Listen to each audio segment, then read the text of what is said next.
And hello, everybody. My name is Alan Ebert. I am a board member of American Association of Community Theaters and also going to be moderating this panel discussion today, or this discussion with TRW. So a couple of things. If you have any questions, please use the chat, put them in the chat, and that's where we will be looking for your questions today. Also, you can use the raise your hand, and hopefully I will see that and be able to call on you. And at this point, I would love to introduce or have Jim and Lisa, who are with us today, introduce themselves, as we are going to be talking about TWR Plays, a new division of TRW, and it is a place where writers are nurtured and production supported. So Lisa, I'll turn it over to you, and then we can go from there. Great. Hello, everybody.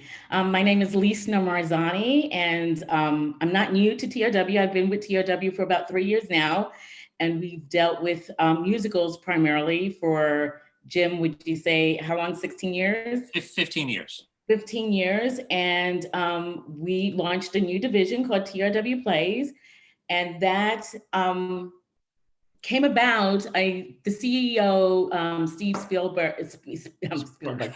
Spiegel, has been bouncing the idea of TRW Plays for quite some time. And when we found ourselves locked in because of the pandemic, we thought, why not? This is a great time for us to take a breath and really breathe and think about what we wanted TRW Plays to look like. So that's the start and the formation of TRW Plays. I know Jim has a more eloquent introduction set up for this, so I'm gonna give it over to Jim to, speak.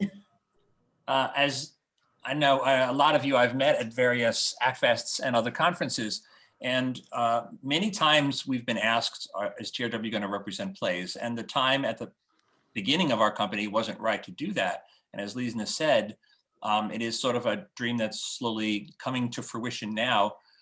We have everyone on our team has read so many plays in the past year now, and we're really proud of the ones that are in our catalog for the first round of TRW Plays. And the website is trwplays.com. I put in the chat, I actually put Lisa's email address and my email address. If you have any questions, always feel free to contact us. Last time I did this, I did one of these on Saturday actually for high school teachers. And one of the teachers' question was, I'm a teacher, but I'm also a playwright. How do I contact TRW Plays? And that's on the website as well. And I also put a code for the website addresses there. But if you use the code AACT 2021, until the end of ACT, all scripts are 50% off. So, and that includes the script for the musicals on the TRW thought-provoking website as well. That code is good for both sides. But we're really excited to see some of these new works get on their feet. We're very, like I said, very proud of not only the authors that we've gathered together, but the quality of some of the works. And I asked Lisa, like I said, last Saturday, I was speaking with high school teachers and talking more about the shows that high school students might want to do. And I'd like Lisa now to go through the list of some of the highlights of some of the shows that the community theaters might be interested in. There was a show that I saw, one of the shows, I don't think it's listed yet, the Sexiest Couple on Earth, Lisa? America's Sexiest Couple on Earth. Actually, well, first of all, I want to give a shout out to Bill Downs, who's one of our playwrights, who's actually here today listening. And he has, hello, everybody. He has, we represent his play, How to Steal a Picasso. And that is a title that is perfect for the community theater market, I feel. And I also feel that since Bill is here, one of the things that TRW Plays pride itself on is supporting our authors. I mean, we are, especially me, I've worked at Samuel French for 11 years. I went on to play scripts for a couple of years. And I am a huge supporter of playwrights. I am a huge supporter of getting really important property up and out and seen. And I'm also, like everyone else, a supporter of really good plays, no matter who writes them. So Bill that I'm pulling in here, he wrote a title called How to Steal Picasso, which I think is perfect for community theaters. And since Bill's here, I let him just give a quick synopsis about his play himself, since what better way to hear it than from the horse's mouth?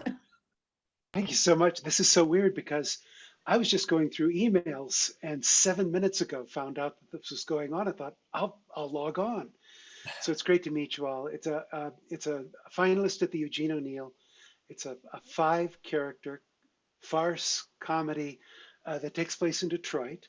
And it's about a family of artists and how art has become, everything's copyrighted and pixelated. It's about a son who comes home who's a famous art forger. And when he arrives home, mysteriously, a Picasso disappears from the Detroit Institute of the Arts, and the comedy ensues.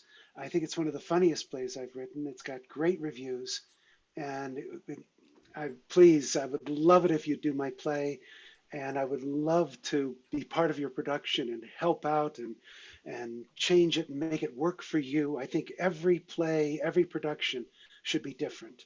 So I thank you all, and thank you for TRW for publishing this. This really means the world to me. So How to Steal a Picasso by William Missouri Downs, and I'll bow out. I sort of Zoom crashed you here, but thank you so much for considering it. Oh, wonderful. And so that's one of many. We have one called A Beautiful Day in November, written by Kate Benson, which is actually it takes place during Thanksgiving, and it's kind of like Mom, Dad, but it's turkey stuffing. These are the characters.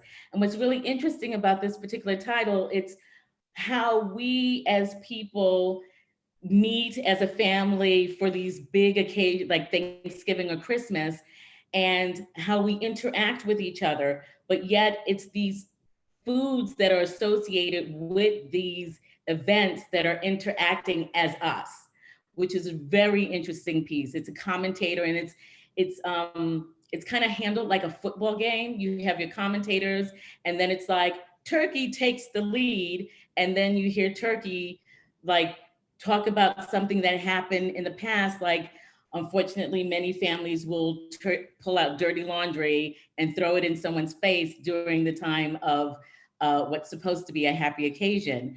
This is a dark comedy, and I think it would work well in a lot of theaters. We also have, I don't know if you're familiar with Don Zelitis, who's a hit in the children's high school market, but he wrote a drama called A Dark Sky Full of Stars, and it's dealing with a shooting, and like we've been dealing with so much in our environment. So, that's a very serious drama. And we Lisa, what was the play right before that play that you were talking about? A Beautiful Day in November on the Banks of the Greatest of the Great Lakes by Kate Benson. And again, you can email me this. I'll be happy. It's available for 50% off on our website. I'll be happy to send more information if that's needed. I can also put in the chat the list of the titles I'm talking about in case anybody needs to refer to them. Is that a good idea? Great. We also have, written by Rich Olaf, Blessings from the Pandemic. And this is a poetic reflection on what we've been going through in the past year. It could be as small as 4 characters or as big as 10. And it was originally written for this platform on Zoom, but it also can be done live on stage. And it's actually been very successful because it's not so much talking about the pandemic itself, but talking about how we're handling it and how, we're finding new ways to like love our family again because we're spending so much time with them. And, we kind of forgotten through our bye honey, I'm off to work. We kind of forgotten how to like be together. And this year, if anything, showed us how to be together again. We spoke about how to steal a Picasso. Oh, by the way, just on the How to Steal a Picasso note, Dylan, who is our director of music and materials, he called me right after he was getting ready to proof that one. And he said to me, have you read this yet? He says, this is one that I really need to see. And I said, that's great to have that enthusiasm from, a much younger guy, but he really thought it was really a fun piece to do. Yeah, it really is. It's because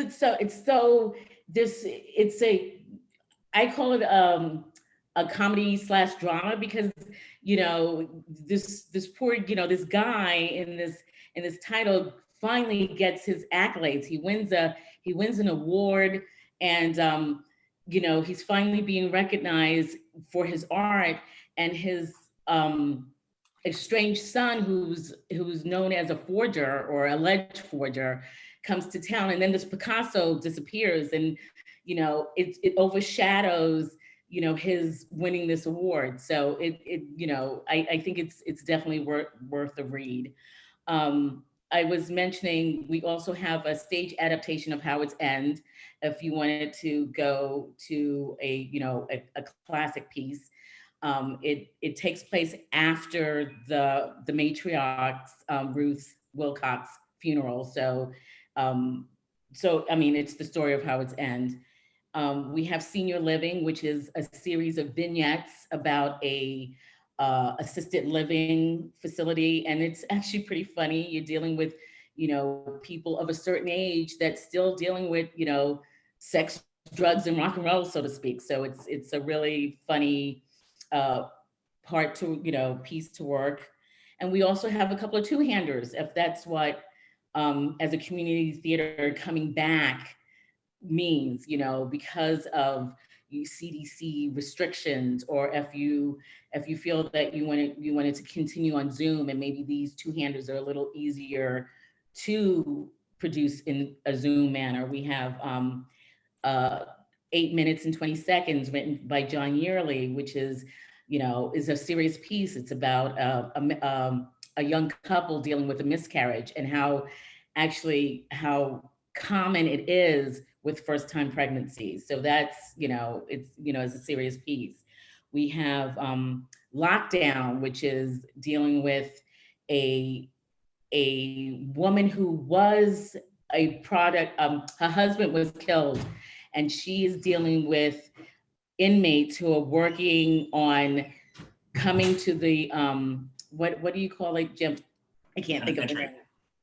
I'm sorry? Penitentiary? They're in the penitentiary, but they're coming up for parole. So, for parole, yes. So she's helping these inmates deal with their essay and what they're planning on saying while they're dealing with coming up for parole. So, and we just picked up a series of Robert O'Hara plays, like Barbecue, which was at the Public, and Antebellum, which had a stint at Woolly Mammoth. And these are, serious plays that I would be very happy. They're not funny, they may have some funny elements, but these are more dramatic pieces. So I'm trying to get a lot in. And on the subject of the two-handers, that's what I was starting to say before, when I could remember the name of the Ken Levine play, that I really love it when I see a script that deals with older actors in a certain age that I happen to be in right now. And the parts are not just playing the silly old grandpa or, a throwaway kind of character. There's solid, really meaty characters for older actors to play. And I felt the same way with the one you just described about the prison. And then there's one that's upcoming. Ken Levine wrote it for, it's an older couple who were once on a sitcom together many years ago, and now it's 30 years later. And they're meeting at the wake of one of their former cast members. And it's for two starring roles for the male and female actor, but then there's also one, the hotel attendant, who's a wonderful younger actor part, just gives interesting contrast. Right, and that actually is a very wonderful piece. And I don't know, Ken Levine is well known for being a writer for Frasier and The Simpsons. So he the handle that he has on these types of relationships are very solid, and I think they're really strong characters, like Jim mentioned, of a certain age. And he also wrote another one, which is a farce, which takes place. It's called On the Farce Day of Christmas, and it takes place during the Christmas holiday, where a seemingly married couple meets up at the wife's parents' house, but they're divorced and the parents do not know this. So all these in and outs, exits and entrances, and misunderstandings ensue because of this. And it's a very funny piece, and that's a piece that's coming is coming soon. So while we have a lot of titles that that are on the website now, we have about 27 titles on the website now. We have about 20 more that's coming soon. So it's always good to sign up for alerts, so you get an alert to know what's coming soon. And also on the website, it does mention what's good for community theaters and what's not. So and of course, what do I know? You know better. It's your theaters. So what's good for you? So that, but definitely take a look. And the other two-hander that's coming soon, it's not there yet, is called Yes, Virginia, which was written by another Hollywood television and film writer, Stan Zimmerman. His two, I guess, biggest shows that he wrote for in Hollywood are The Golden Girls, and he also wrote for Gilmore Girls. But he wrote this two-hander based on his real mother, who's suffering from Alzheimer's right now, but it's of her former housekeeper. And it's this wonderful two-hander for two older actresses, one Black woman and one white woman. But again, it's sweet, it's tender, it's sad, and it's all funny at the same time. So that's another one to look for coming. So we have a question here. Sure. Of any idea when we can expect the coming soon plays? Coming soon in. So that's a question from Helen. Helen, did you want to elaborate on that a little bit? Not particularly. I just, does soon mean a month, or does it mean 6 months, or Right. So soon in this particular case will be anywhere from 2 to 8 weeks, because right now we're like the first 27 are up, and we are now in the process of editing and formatting the next 10. So as soon as those are done, they go up. So in that span, you should see the coming soons. In the case of the Robert O'Hara pieces, we just literally picked those up. So those will be just maybe a little longer than the 8-week window, but that's what we're talking about. We're not talking about 6 months. We're talking about within the time frame of you can start your season, and we could certainly make whatever you guys need happen. Correct. So, Jim, did you have anything else to add? I would say that in addition, we have a lot of our shows, and the question is always asked, if you're curious, like, can a show be cut down for ACT Fest, for example? Lisa, how would you handle that question? Somebody said, what's the limit? Is like 45 minutes for ACT Fest? Is that true? It's actually 60 minutes. That includes setup, though. No, setup is separate. So you have, the 10 minutes setup, 60 minutes to perform, 10-minute strike. Okay, great. So Lisa, if a group did one of our shows and they wanted to cut it down for ACT Fest, what would you?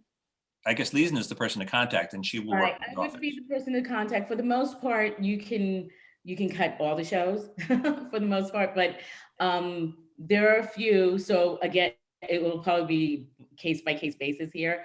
There are a few that I would have to get clearance from the playwright on the cutting and where exactly you want to place the cut. But like I said earlier, whatever is needed, we will do our best to make it happen for you. And it's also good to ask, because sometimes the authors have already given us a cut. Like they'll say, if someone wants to make a cut, this is the best way to do it. Because I remember there's a musical called I Love You Because, which is loosely based on Pride and Prejudice, that took place in Greenwich Village and ran off Broadway. and someone wanted to submit it for ACT Fest, and they said, well, we're going to start cutting. And I asked the authors, and they said, wait, we already have a 45-minute cutting. Give them this, and if they want to add a little more or whatever. So it's always good to ask. You never know.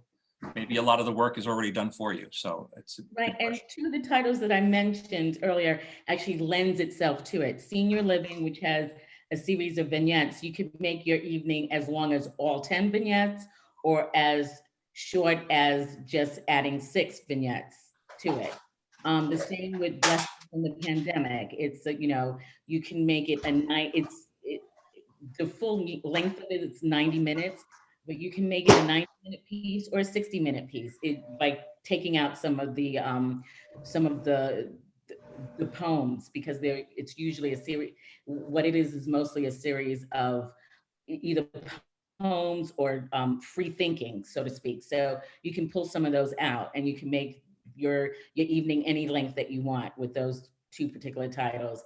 And in fact, the authors encourage you to do so. So that, that's one thing. But like I mentioned, if it's not readily listed on the website that you can go ahead and cut and make it whatever length you want, just let us know, and we'll guide you through it. We'll get the answers that yes, you can cut. And if you need guidance through exactly where you should make your cutting, we'd be happy to do that as well. So I have a question actually too, in terms of TRW Plays and cultivation of new playwrights and playwright works. One thing we're noticing at our theaters, we're looking at trying to do more BIPOC plays written by BIPOC playwrights, right? That don't deal with civil rights and strife, because they don't want that right now. We've been told by our committee, we want more uplifting, joyous pieces by BIPOC playwrights about BIPOC life, and not non-BIPOC playwrights writing about BIPOC life. So there's a lot there that we notice. It's really hard to find those pieces right now. And so just curious about what TRW is looking at or doing, if anything. So. Well, actually, that's very interesting what you just said, because what's really has been, now we're kind of going on. I'm going free wheel here. It's like, now mentioning that, it's like, for such a long time as a person of color wanting to be represented on stage, certain titles or certain ways directors wanted to present that title on stage canceled me out completely. And that becomes one of those situations where, I bleed blood just like anybody else type of thing happens. So when you're canceled out, what happens is you as a group start writing your own stories. And unfortunately, our stories right now are these social unrest stories, so that's what happens with it. I mean, we do Teen Dad by Adrienne Dawes is dealing with a teen pregnancy, which can be Black, white, green, or yellow. So, and it's written by a Latinx playwright. So, yeah, like I said, a good play is a good play, and we are looking for these things. But when you're dealing with, that question that's like that conversation you can really spend so much time with. So it's a way, I don't even know how to even formulate my thought process on that, because like I said, for so long, we've been just X'd out of the equation because, you're doing, a Sound of Music. Well, that just cancels me out completely, or you're doing, another title that, it may not say, Bill, white man, Sally, white woman, but just because who's doing it and who's their subscription base that, they have to adhere to an answer to, the platform is to go white instead of trying to mix and match. I mean, look at our landscape. I mean, my husband's white, my child is mixed race, I'm mixed race, so the landscape is not white or black, and it hasn't been for a long time. So I think right now we're probably going to have a lot of those social playwrights because people are angry and this is how they bring it out. But we'll find those other plays that are just plays that are just funny, and like we say, even the just plays, there is a message in there. There's a message about, I mean, just like Bill mentioned with his play How to Steal a Picasso, there's a message on how we perceive art in that.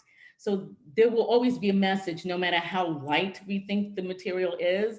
But that was my long way of trying to answer your question. I'm sorry. I appreciate it. It's a tough question, right? I mean, I bring it up because I'm just wondering if there's a pipeline for BIPOC playwrights, and if we can find them through you or send them to you, right? I mean, because that's where we need to start, is just even getting more BIPOC playwrights. So. And because again, this becomes a bigger conversation. Yes, and the thing is like people write what they know. And if you know that, every time I go to the store, someone's watching me to see if I'm stealing something, I'm going to write about that. This is our world, and I think to change some of that is when we go into schools and have these conversations and see where these kids, and talk to these kids and see what experiences they're having and present new experiences to them so they can see that, when you walk out of, not all the time do you get to walk out of the house and someone's looking at you weird, or you have to be scared of the police or whatever it may be. We have to go to our youth and show them these new experiences, that not every experience that you have read or have seen is the experience. It's part of the landscape, but it doesn't have to be the landscape. And Lisa, I would say Mrs. Harrison sort of touches on a little bit of that, of who owns whose story.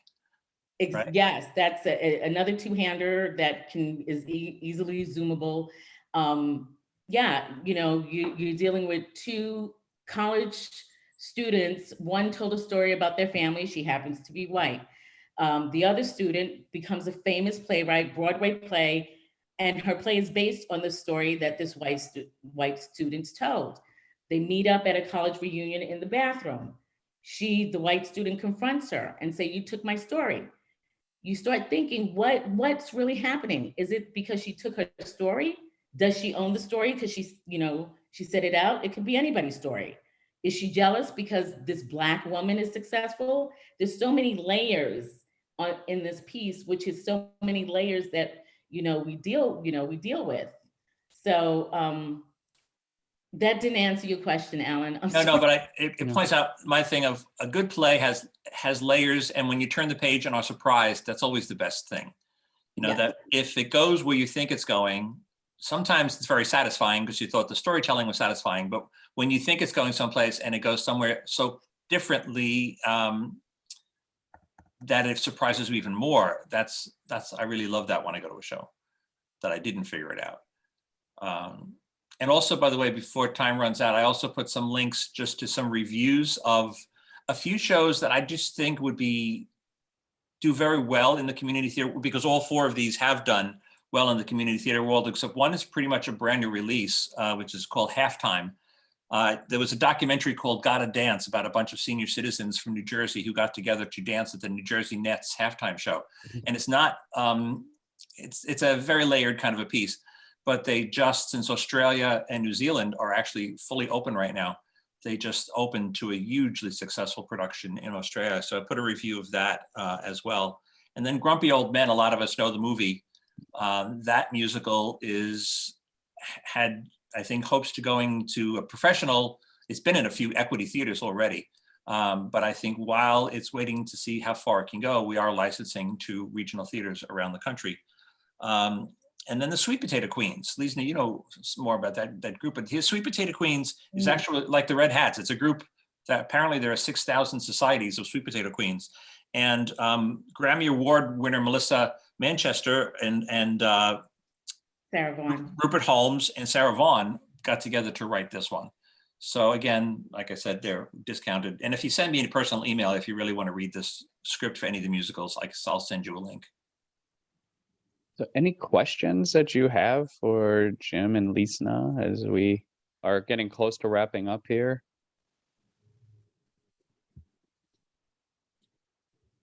Just looking at to make sure there's no hand raised, nothing in the chat. Oh, does the discount apply to all the properties? The scripts, yes. It's Yeah. 50% off all of the scripts, musicals and plays. And it's good through June 30th. So when the coming soons arrive, you can still use it on those as well. And Jim, you mentioned a couple plays that they were wondering if you could put in the chat. Anthony, I don't know the last couple titles you mentioned. Oh, I think they were, I think they were on. Yeah, put in the Ken Levine and Stan Zimmerman, the two Hollywood writers who now are really eager to move into the world of playwriting. And they've been writing plays, but they have never been produced because they've been very involved in their Hollywood writing. But sometimes it's nice. First of all, the shows are really well written. One, if you want to go to something more serious, it's very powerful. It's called Right Before I Go. It was done at the at a town hall in New York City, and it's been a few other places. But it's actually a show that deals with suicide that obviously has to be tenderly and carefully handled, but it's beautifully constructed because it goes on this arc that when, like I was reading it at first, I said, oh, it's getting a little too dark for me. And then suddenly it turns because the letters, they're actual real suicide notes that are part of the script in the beginning.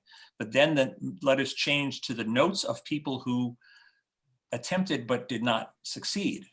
And then it goes to the whole section of hopefulness and support and what people need in their life in order to go on to, and get past that. So it's written by a comedy writer. So it's got actual, funny moments in it. I think all good. You want to make people laugh, cry. You want to make them laugh first. But so that's that's called Right Before I Go. Yes, Virginia was the two-hander about the woman and her former housekeeper.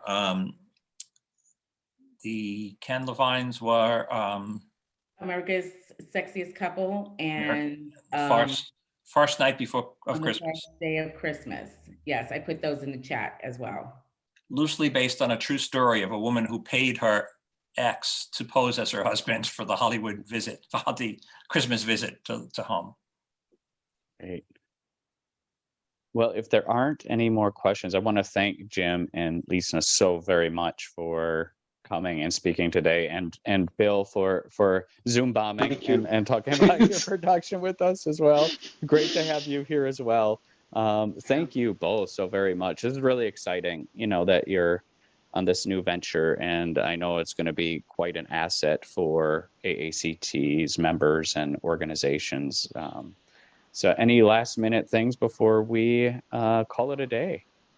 Well, I thank you for having us. These things always make me so nervous. So but Alan, if you want to continue our conversation, I would love to, because I think there's a lot there to be done. And, I would like to, if there's any way that I can make it happen, find the happenings of it, I would certainly do my darndest to do it. But so I would love to continue that conversation with you. Great. Well, thank you, everybody. It's great to see some of your familiar faces and those names that I do know, that I know that everyone doesn't like to have their face shown. So I hope you're all doing well and you're all surviving, and can't wait till we can gather again in person. Miss you all so very much. Oh, you know what? I'll just throw one other thing. I think, Lisa, every one of our plays can be streamed, correct? Yes, every one of our plays great. can be streamed. Since so you don't have to worry about that. So we do partner with BookTix as our streaming partner. But you know, if there's an issue, we certainly will, like I said, our job is to make it work, especially in this time. You know, you work, we work. So that's how, you know, so we are here to help everybody, you know, get their footing back and bring theater back. And Lisa, I see that Tyler Dwiggins is here as well. Tyler, Mhm. he's the author of The Binding, another one of our great titles that we represent. Mhm. Wonderful. I Well, don't know how again, much time we have left. we're actually at time, but if there's any last questions or comments, now's the time. Anything? Nothing. Great. Well, thank you all again, and we'll see you soon. Thank you. Thank you all. Have a good day.